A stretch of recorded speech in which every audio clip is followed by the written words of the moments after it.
Assalamualaikum warahmatullahi wabarakatuh. Perkenalkan, nama saya Rangga Raditya Arianto dari kelas PTMB NIM 2305052446. Di sini terkait dengan UTS, untuk bab presentasi saya akan menjelaskan PPT halaman 16, 61, 89, 95, 103, 127 dan 199. Untuk yang pertama-tama yaitu yang halaman 16, yaitu tentang material science.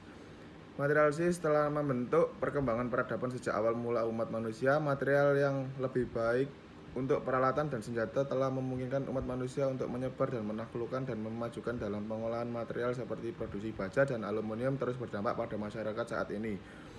Para sejarawan menganggap material sebagai aspek penting dari peradaban sehingga seluruh periode waktu ditentukan oleh material utama yang digunakan, zaman batu, zaman perunggu, zaman besi. Dalam sebagian besar sejarah yang tercatat, pengendalian material paling banter dilakukan melalui alkimia atau cara empiris.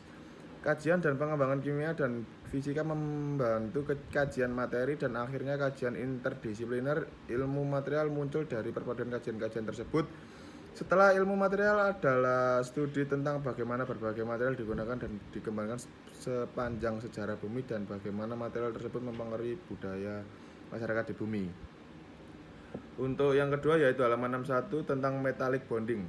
Metallic bonding sendiri yaitu adalah suatu jenis ikatan kimia yang melibatkan gaya tarik elektrostatik di antara elektron konduksi yang dikumpulkan di dalam suatu awan elektron. Disebut juga lautan elektron, dan ion logam bermuatan positif dipahami sebagai kemitraan elektron bebas di antara satu kisi ion bermuatan positif kation. Ikatan logam biasanya dibandingkan dengan ikatan di dalam garam lebur.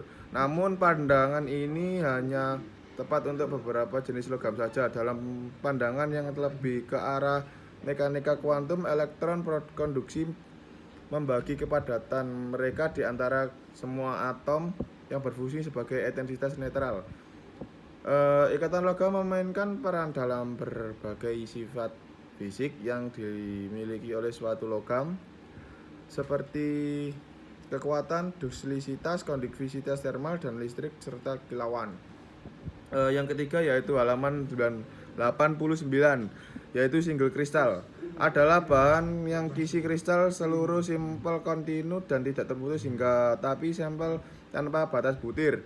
Tidak ada cacat yang terkait dengan batas butir dapat memberikan sifat unik pada monokristal, terutama mekanik optik dan listrik, yang juga dapat bersifat anistropik.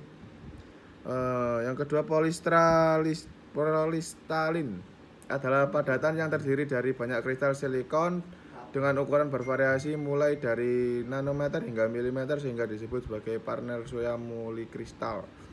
Yang ketiga, amorphous. Amorph dalam bahasa Inggris, amorphous yang berasal dari bahasa Yunani tidak atau tanpa, dan morphe bentuk, adalah jenis zat padat dengan struktur partikel yang tidak teratur. Molekul di dalam zat amorf memiliki susunan yang tidak stabil.